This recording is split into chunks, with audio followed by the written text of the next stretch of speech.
Olá, pessoal!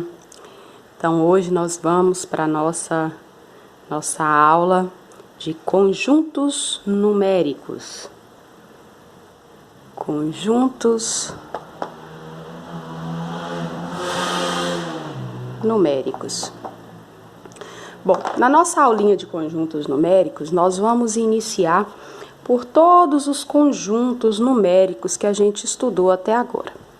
Então, dentre eles estão o conjunto dos números naturais, que são todos os números do 0, 1, 2, 3, reticências, todos os números que são inteiros a partir do zero e eles são infinitos.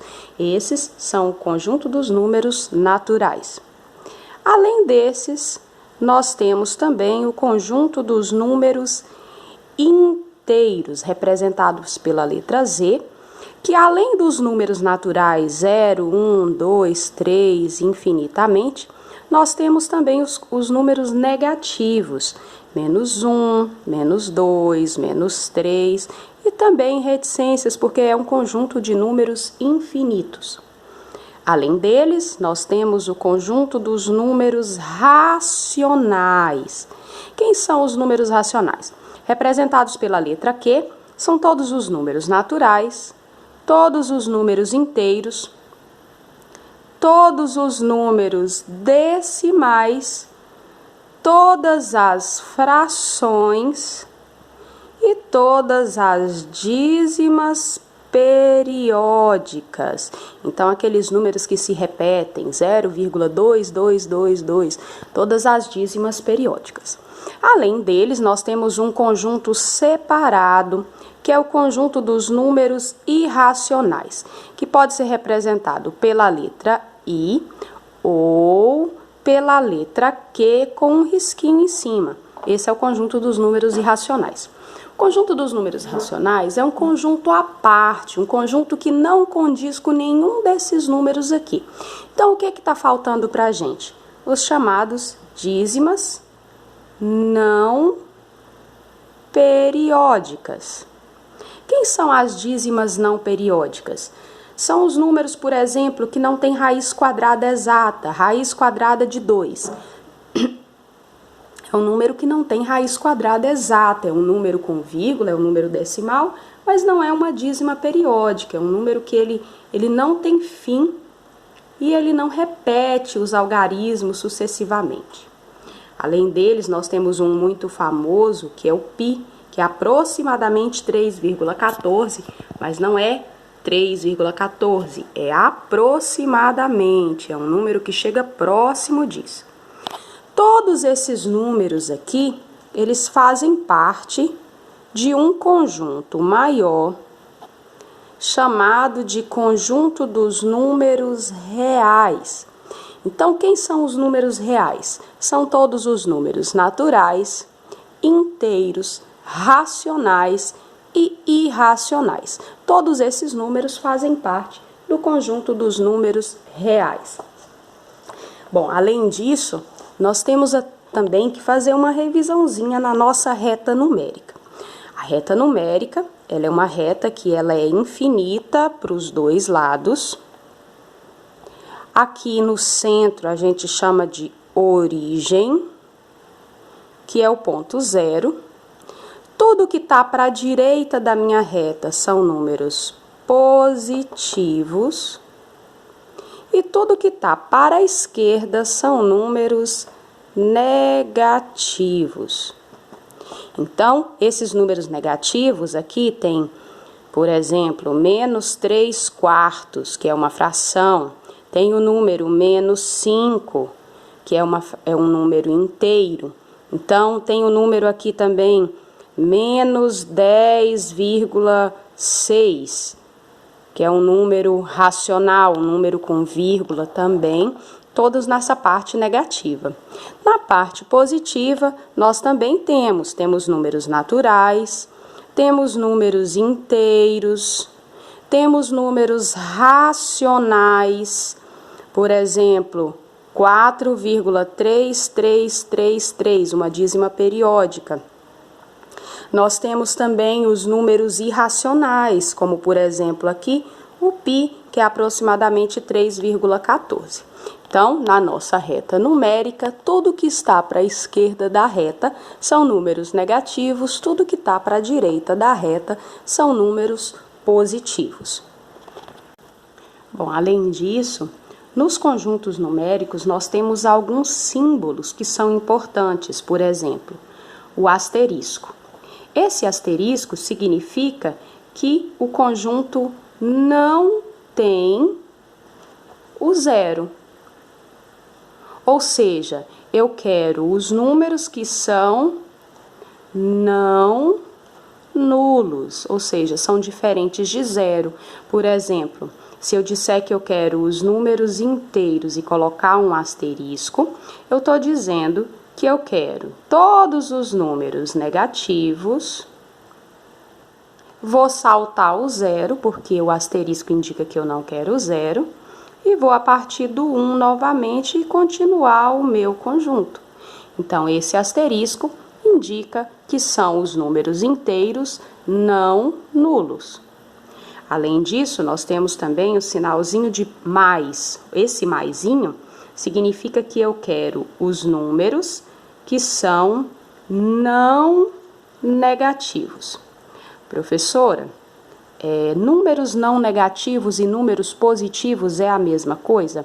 Não, não é a mesma coisa. Por exemplo, se eu disser que eu quero os números inteiros e colocar esse sinalzinho de mais, eu estou dizendo para você que só não serve o que é negativo. Então, serve o 0, serve o 1, o 2, o 3 e assim sucessivamente. Então, esse sinalzinho de mais significa que são os números não negativos. Assim como se eu tiver o sinalzinho de menos, indica que eu quero os números não positivos. Ou seja, só não serve o que é positivo. Serve o 0? Serve o 0. Então, se eu disser que eu quero os números inteiros e colocar o sinalzinho de menos, eu estou dizendo para você que não serve para mim o que é positivo. Então, serve tudo que é negativo. Opa, esqueci aqui das reticências, porque não tem fim. Serve os números negativos e serve o 0.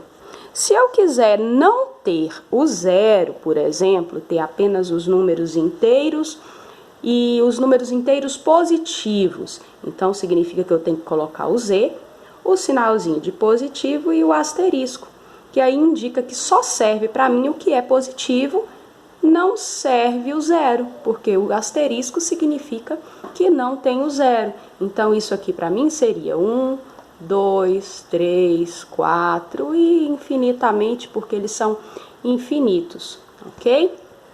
Bom, continuando, nós também vamos relembrar um pouquinho o que significa sucessor e antecessor.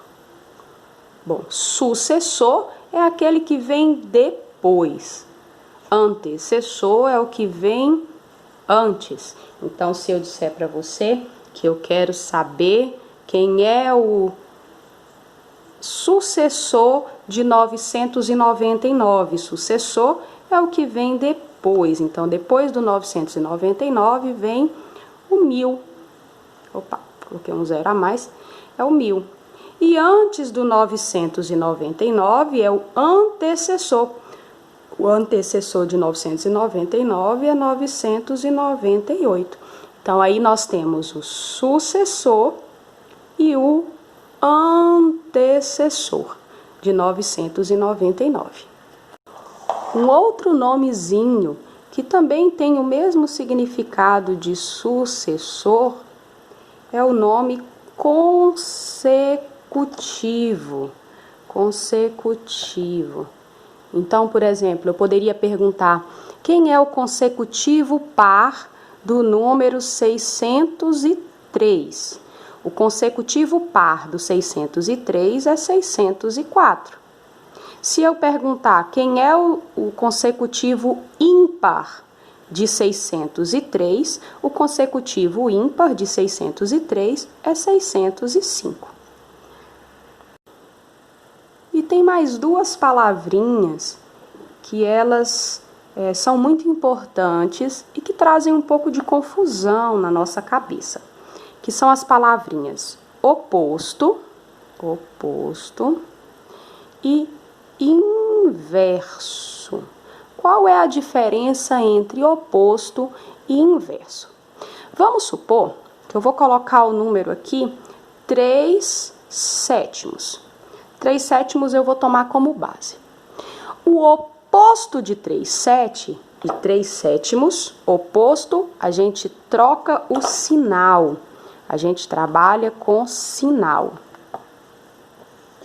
Oposto, a gente trabalha com o sinal. Então, o oposto de 3/7 é menos 3/7. Isso é oposto. Quando eu falo em inverso, inverso a gente troca. O que está em cima fica embaixo, o que está embaixo fica em cima.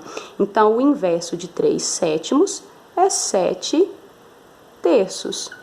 Então, 7/3 é o inverso de 3/7 e menos 3/7 é o oposto de 3/7, ok? E continuando, nós falamos lá no conjunto dos números racionais, nós falamos de um número que aparece bastante, que são as dízimas periódicas. E nós vamos falar um pouco mais a fundo das dízimas periódicas. Existem dois tipos de dízima periódica. Existe a dízima periódica simples e existe a dízima periódica composta. Qual que é a diferença de uma para a outra? Na dízima periódica simples, logo após a vírgula vem o período. O que é período, professora? Período é aquele número que se repete. Então, por exemplo, 0,777 reticências. O número 7 é chamado de período. Então, período é o número que se repete. Na dízima periódica simples, logo após a vírgula já vem o período. Isso aqui pode ser escrito da seguinte forma também, como 0,7 e eu coloco um risquinho em cima do 7. Também significa que é uma dízima periódica 0,7777. O que eu quero mostrar para vocês agora é como transformar esse número decimal, dízima periódica, em uma fração, chamada de fração geratriz. O que seria uma fração geratriz? Fração geratriz é a fração que deu origem, é a fração que originou esse número. Então, a divisão de quais números gera 0,777? Na dízima periódica simples, é bem simples mesmo essa transformação. Eu transformo colocando no numerador, eu vou colocar o período. No denominador, eu vou colocar a quantidade de 9, o 9 vai ser repetido a quantidade de vezes que tiver de algarismos do período. Por exemplo, nesse caso aqui, 0,7, quem é o período? 7. Quantos algarismos tem no período? Tem apenas um algarismo.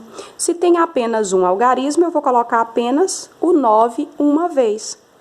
E se eu tiver 0,38, 38 sendo o meu período? Deixa eu colocar o risquinho aqui até o final. O 38 sendo o meu período. Vamos transformar em fração geratriz. Quem é o período? 38. Quantos algarismos tem no período? Tem 2 algarismos. Então, eu vou colocar no denominador 99. E assim por diante. Se o meu período tiver 3 algarismos, vai ser 999. Se tiver 4 algarismos, 9.999. A quantidade de 9 vai ser a quantidade de algarismos que tem o meu período. E a dízima periódica composta? Como é que funciona a dízima periódica composta? Na dízima periódica simples, logo depois da vírgula é o período. E na dízima periódica composta? eu tenho 0, a vírgula, tem um número e depois eu tenho o período. Então, na dízima periódica composta, depois da vírgula vai vir um número qualquer para depois vir o período. E para transformar isso em uma fração geratriz, eu sempre vou chamar a minha dízima periódica, eu vou chamar ela de x. Vou chamar a minha dízima periódica de x. Primeiro passo, passar o que não é período, para antes da vírgula. Se tem um número só que eu quero passar para antes da vírgula, eu vou multiplicar isso aqui por 10.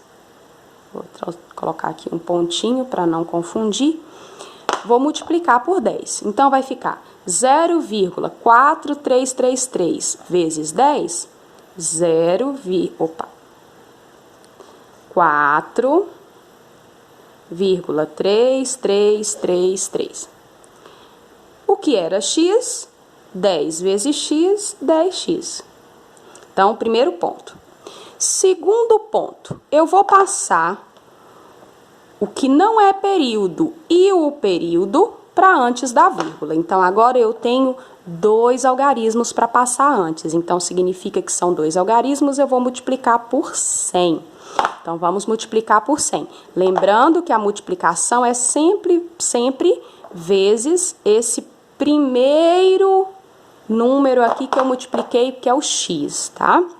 Então, 0,4333 vezes 100, então eu vou passar 2 números para antes da vírgula. 43,3333. E o x? X vezes 100, 100x.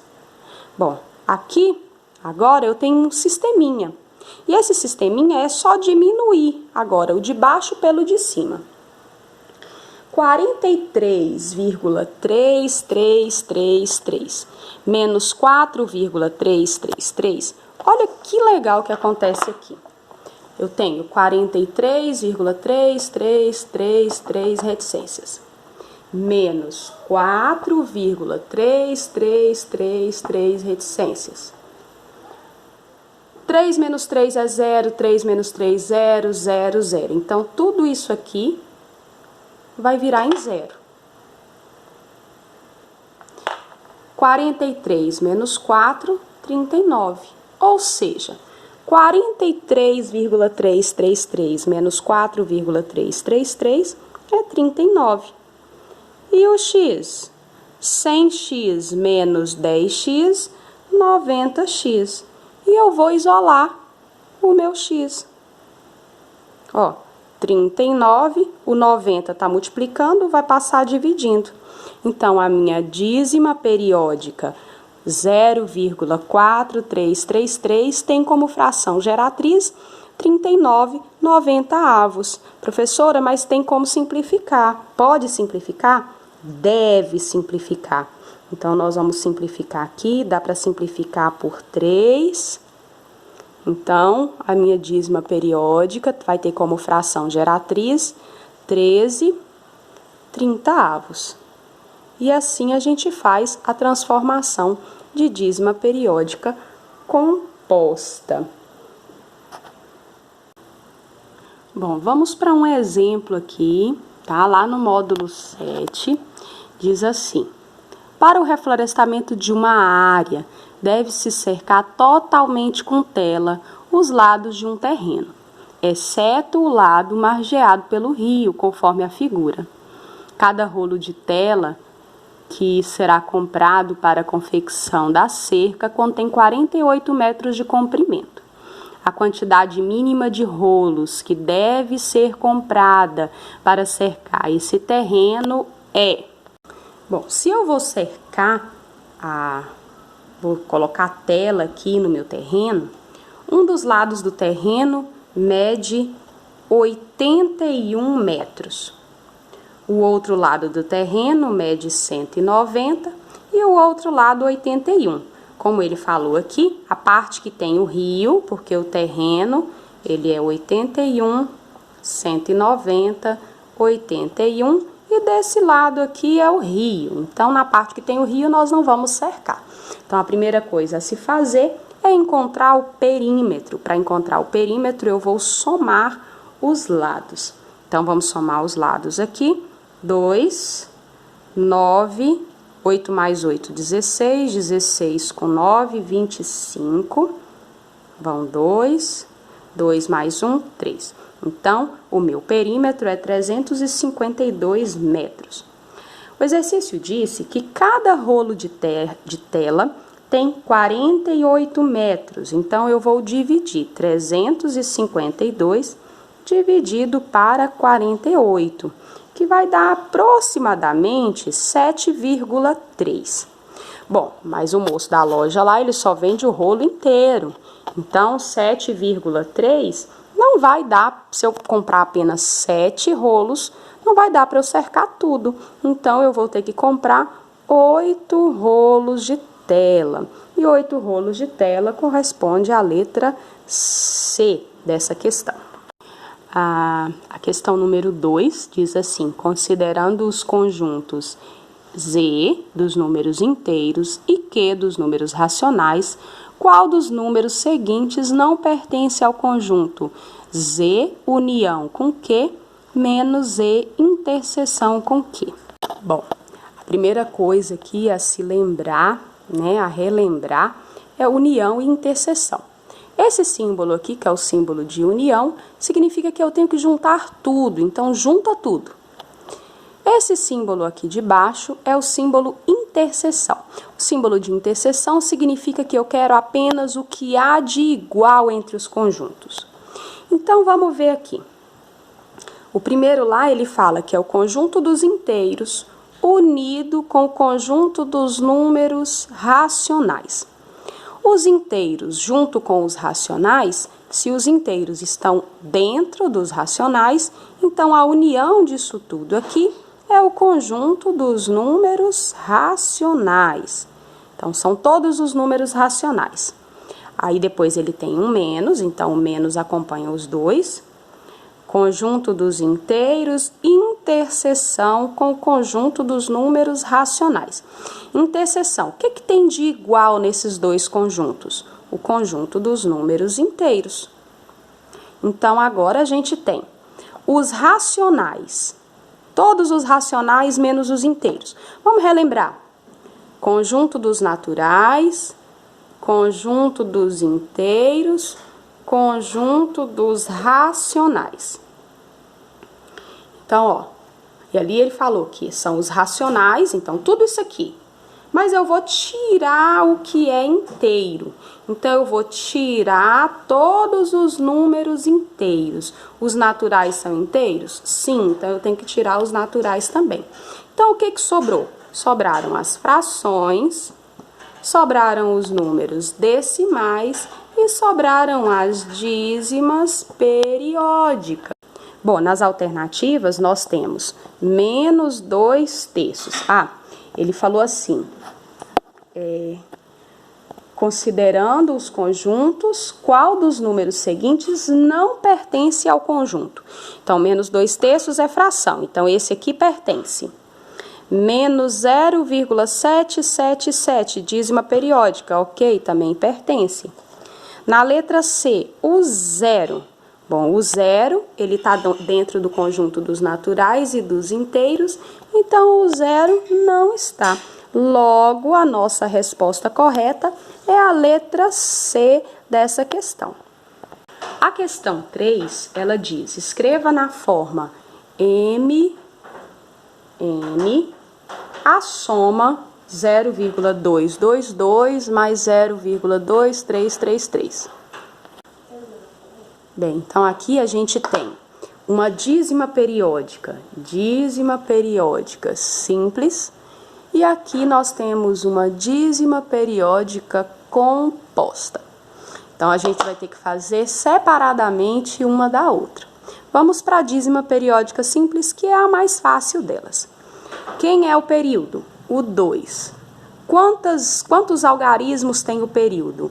um algarismo apenas. Então, eu vou colocar apenas o número 9 aqui na parte de baixo, no denominador. E a dízima periódica composta? Então, agora, vamos lá. 0,23333 eu vou chamar de x. Primeira coisa, passar o que não é período para frente da vírgula. Só tem um algarismo, então eu vou multiplicar por 10. Multiplicando por 10, eu vou ter 2,333 e do outro lado, x vezes 10, 10x. Segunda parte, passar o não período e o período para antes da vírgula. Então, são dois algarismos que eu tenho que passar, eu vou multiplicar por 100. Então, vamos multiplicar por 100, vai ficar 23,333 igual 100 vezes x, 100x. Agora, é só diminuir. 100x menos 10x, 90x. 23,333 menos 2,333, 21. Bom, agora, vamos lá. Continuando aqui. X é igual 21/90. Muito bem. Eu posso simplificar e eu devo simplificar. Então, vamos simplificar. Divide para 3, divide para 3.